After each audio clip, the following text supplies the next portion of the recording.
Welcome to another Formlab Premier League preview. The New Year's fixtures see the end of a hectic festive schedule, and with the FA Cup next weekend, we now face a 10-day break in the league. Bryan Ruiz returned to Fulham's starting lineup for their home game against Swansea, and that should give the Cottagers a greater threat going forward. The last 10 matches Ruiz started have all had at least 3 goals, and this has been the case in 14 of West Brom's last 19 home matches when they've scored. And they should achieve this, as not only have they been excellent at home this season, but also Fulham have conceded in 11 of the last 12 matches, as they've won only once. And 8 of their last 10 away matches this season have had at least 3 goals. Both sides were involved in thrilling matches in the last round, but it was another unconvincing display from the champions, and while they've won 11 of the last 15 home games, only 4 times have they done so by more than a single goal.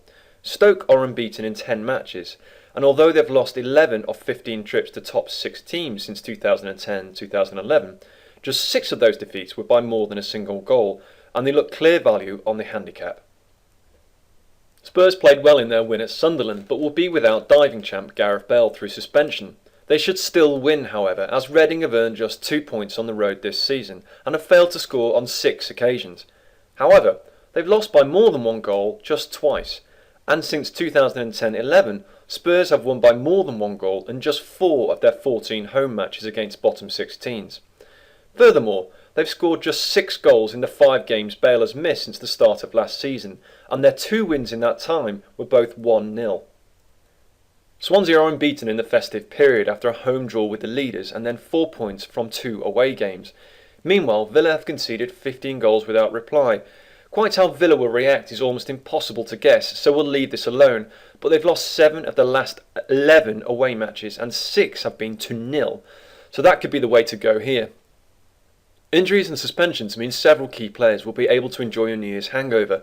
James Collins, Kevin Nolan, Mohamed Diame and Henry Carroll all miss out for the Hammers, while Grant Holt, Steve Morrison and Bradley Johnson all look set to be missing for the Canaries.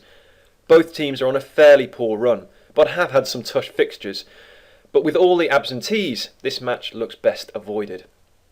Wigan took advantage of Villa's turmoil a couple of days ago, but it's hard to look past the leaders here as they've battered Wigan in recent years, with one exception being a 1-0 loss last term that cost them the title. However, they've only won by more than a single goal once in the last 13 away matches, and the handicap looks spot on. While United continue to look shaky at the back, they've conceded 9 in the last 10 away matches. Wigan's home matches against the best teams have been fairly low scoring. 7 of the last 10 home matches against top 6 teams have had fewer than 3 goals, and so we'll leave this match alone. Since 2007-08, promoted teams have lost 57% of their home matches against top 6 finishers, and Arsenal have shown recent signs of returning to their best form, having won 4 in a row. That 57% makes the Gunners' current price pretty much spot on, and with both teams having inconsistent goal stats this season, we'd be wary of the goal markets here. Southampton started the season with over 2.5 goals in 4 of their first 5 home matches, but the most recent 5 have all been unders. Meanwhile, 4 of Arsenal's last 9 matches have had at least 6 goals, but the other 5 have all had fewer than 3. Chelsea snapped a 4-game winless streak at home by putting 8 past Villa, and they've won 10 in a row at home against bottom 6 teams, with 6 wins by at least 2 goals. Furthermore, the last 9 have all seen at least 3 goals. QPR are winless in the last 23 away matches, picking up just 5 points.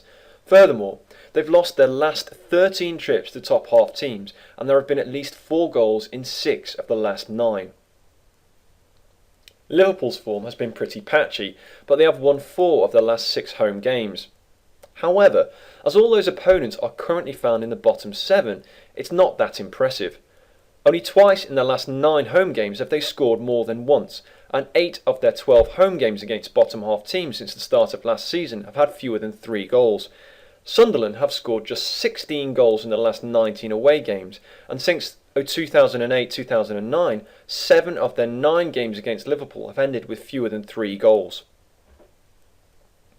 Newcastle have scored 3 times at both Man United and Arsenal in their last 2 games and left empty-handed. They've now lost 8 of the last 10 matches, with 7 having at least 3 goals, as have each of their last 4 games with Everton. The Toffees were a bit unfortunate to lose against Chelsea after a decent performance, and they've lost just 3 of the last 19 away games, although both teams have scored on 14 occasions. Moreover, they've lost just 1 of 16 trips to bottom half teams since the start of last season, with both teams scoring in 10 of the last 11. So 6 recommendations for the New Year's fixtures, and we'd like to wish everyone a very happy New Year and a profitable 2013.